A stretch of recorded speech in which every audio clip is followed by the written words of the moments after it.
Patrick Tardif pour VIP Radio Online. Voilà. TARDIF, exactement. Vous allez pouvoir prendre ma carte si vous voulez. Donc je suis très heureux de monter à bord de ce bateau qui s'appelle Upwind. Eh bien, c'est bien ça. Bon, alors, écoutez, moi j'interviens pour le compte de cette radio numérique et je suis très heureux de pouvoir entendre des voix féminines dans ce monde un peu masculin. Et donc j'attends après les informations que vous pourriez m'apporter, d'abord sur votre métier. Ok, bah moi je suis en alternance. Ah. Donc je fais un BTS en construction navale. Oui. Et, dans quelle école? À l'UIMM de Lorient. Oui, très bien. Et du coup je m'occupe de toute la partie composite sur le bateau. Donc toute la partie qui constitue ce qu'on appellerait la coque, ouais, voilà. Et les flotteurs et l'ensemble. Oui. Et donc ça consiste en quoi au départ comme matière et comme formation? Bah moi à la base j'ai une formation en maintenance nautique. Donc oui. j'ai appris à faire que du composite. Et donc c'est du contact sous vide, de l'infusion. C'est une mousse? Il y a des mousses, il y a du mica. Ouais. C'est donc du carbone ou du verre, principalement du verre quand même. Oui. Et mousse pour les âmes. On essaye aussi de faire des pièces en lin et en cerique, en matériaux recyclés, etc. Tous ces matériaux sont évidemment finissent par être absolument légers et résistants. C'est mieux. C'est mieux, bien sûr. Et à partir de ce moment-là, vous concevez tout ce qui va composer le bateau. Ouais, voilà, c'est ça. Nous, on fabrique chez Merconcept, du coup. Oui. On fait la construction de tous les éléments qui constituent le bateau.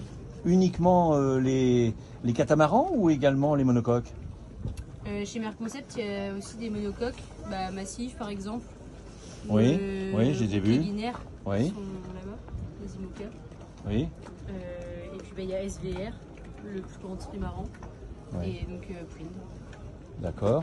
Et donc ici, il y a deux skippers qui ne sont pas là aujourd'hui, mais que l'on salue, bien évidemment.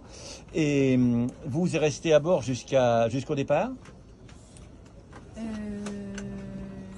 Presque. Ouais. Et vous arrivez à destination après pour les recevoir? Alors moi non. Bon, pas vous, mais les éléments de votre société. Mais oui, normalement oui. Oui, d'accord. Donc ici, vous avez participé à l'élaboration de ce bateau? Non, pas du tout. Non. Enfin oui, l'upgrade. Oui, mais. Oui. Regarde, tu fais quand même assez côté de pièces que tu as fabriquées. Ah, vous avez fabriqué des pièces. Ouais.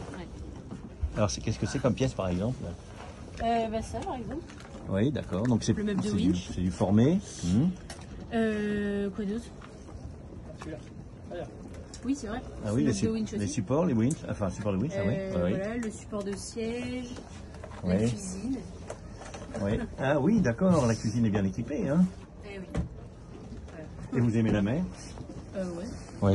Vous naviguez? Un petit peu. Bon, c'est bien. Vous êtes à Lorient? Une très grande navigation. Moi, je suis entre Concarneau et Lorient. Ah oui, donc quand même, vous êtes dans un milieu qu'on pourrait qualifier de maritime. Oui, plutôt. Hein? Bon, je dis pas breton, hein, parce que c'est aussi ça. Mais bon, il n'y a pas que les Bretons, mais tous les Bretons sont des navigants. Hein?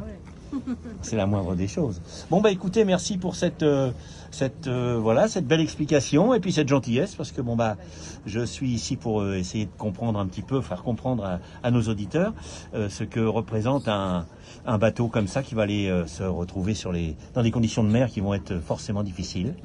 Merci beaucoup. Patrick Tardif pour VIP Radio Online. Merci.